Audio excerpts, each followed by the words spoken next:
3 cose che non sapevi su questo serpente. Ciao a tutti ragazzi, bentornati su Reptile Nation.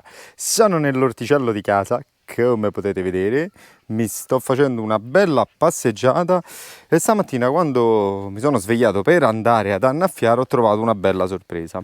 Ovvero ho scoperto di avere una trappola per serpenti nel giardino.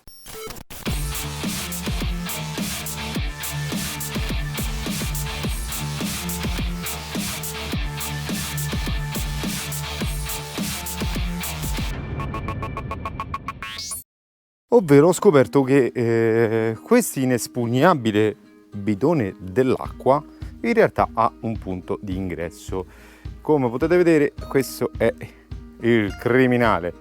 Che succede? Che questo criminale purtroppo ha un tubo di sfiato che io non mi ero accorto va per terra. Quindi gli animali, giustamente attirati dall'acqua, visto il caldo di questi giorni, per abbeverarsi o anche semplicemente per trovare riparo, si sono infilati in quel tubicino lì.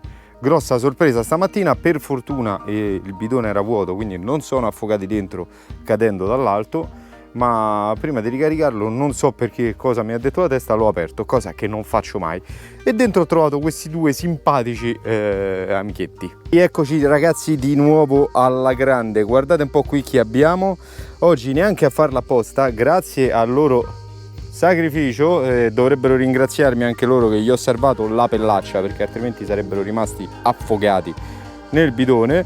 Vi presento 2 bellissimi biacchi.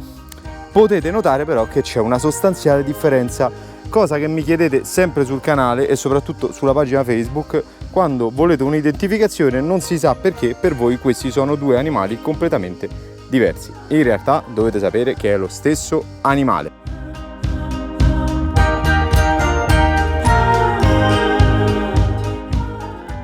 Semplicemente il cambio di livrea che compie durante la crescita è impressionante. Ora, come potete vedere, questo è un esemplare giovane, non proprio baby. Fra l'altro mi ha battezzato parecchie volte, è abbastanza nervoso. Notate la livrea sul grigio verde oliva completamente omogenea. Le macchie dell'esemplare adulto verranno col crescere. Altra cosa, la coda, come potete vedere si iniziano già a intravedere le barrette nere verticali che diventeranno gialle nel caso dell'adulto. Eccole qua. Ora, quello grande lo devo tenere per immobilizzargli la testa perché giustamente fa malino. Mi ha già battezzato una volta, non so se si vede qui, eccolo, però fa piuttosto male, ve l'assicuro. Altra differenza sostanziale che andiamo a vedere è la testa. Come potete vedere nel piccolo la testa è ben distinta dal corpo, guardate bene, però non è una testa triangolare e soprattutto vi ho spiegato più volte la testa triangolare non è un metodo di riferimento, perché qualsiasi serpente sentendosi minacciato può appiattirla per far sì di sembrare più minaccioso. Ora, stranamente è abbastanza calmo, si vede che stare nel bidone gli è servito, sicuramente sarà infreddolito anche. Oppure si sarà cotto perché lì dentro con le temperature più alte. Altra sostanziale differenza che mi chiedete sempre: questo è un baby, questo è un adulto, ma ce n'è un altro.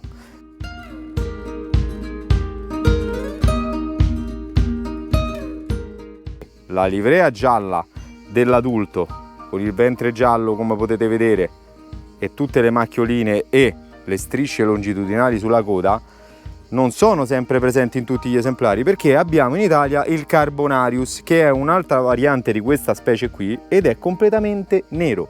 Quindi non è che quando sentite dire il biacco è completamente nero, il frustone è nero, no, semplicemente ce ne sono 2 specie. Questo è il Viridiflavus, Hierophis viridiflavus, e questo è il suo piccolo, mentre quello tutto nero che siete abituati a vedere, diffuso specialmente al sud e al nord-est, è il Carbonarius ed è quello completamente nero. Adesso li andiamo a liberare entrambi. Dovete sapere che sono un ottimo deterrente sia per i roditori sia per quanto riguarda le vipere. Questo qui ancora si nutre di piccoli invertebrati e lucertoline, e sì, diciamo anche qualche topolino forse. Questo qui invece, con questo sguardo minaccioso ragazzi, dovete sapere che è in grado di papparsi anche una bellissima vipera adulta. e lo fanno, vi assicuro che lo fanno. Quindi se volete un controllo roditorio e avete paura anche delle vipere, questi due sono i migliori alleati, che poi sarebbe lo stesso, quindi questo.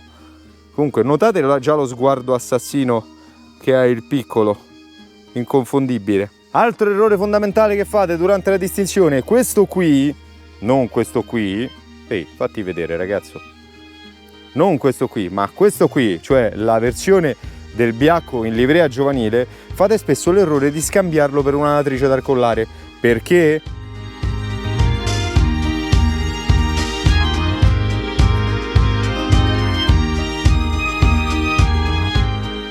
Per via del collarino, come potete vedere, la testa è ben distinta dal corpo e ha questa macchietta bianca qui. Questo però non è il classico collarino della natrice dal collare, bensì è semplicemente la livrea dell'esemplare che prende forma. È carino. Wow. Adesso direi che è il caso che li liberiamo e poi facciamo sparire quel tubo lì.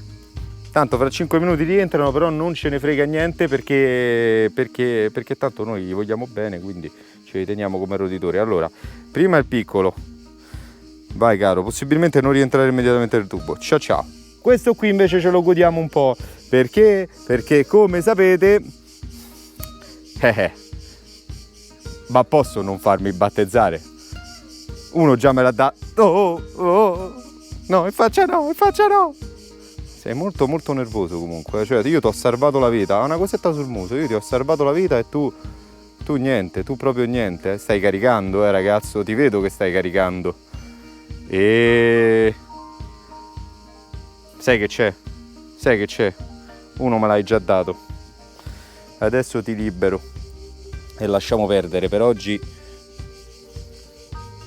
non me lo prendo il morso. Vai, va.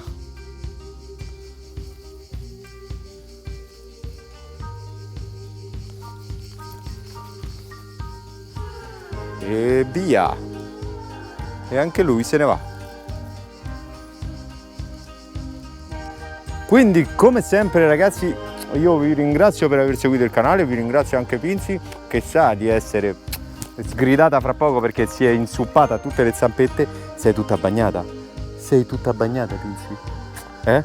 Quindi mi raccomando, lasciate like al canale, condividete e fate diventare famoso me a Pinzi, questo cane bacioso. Ciao!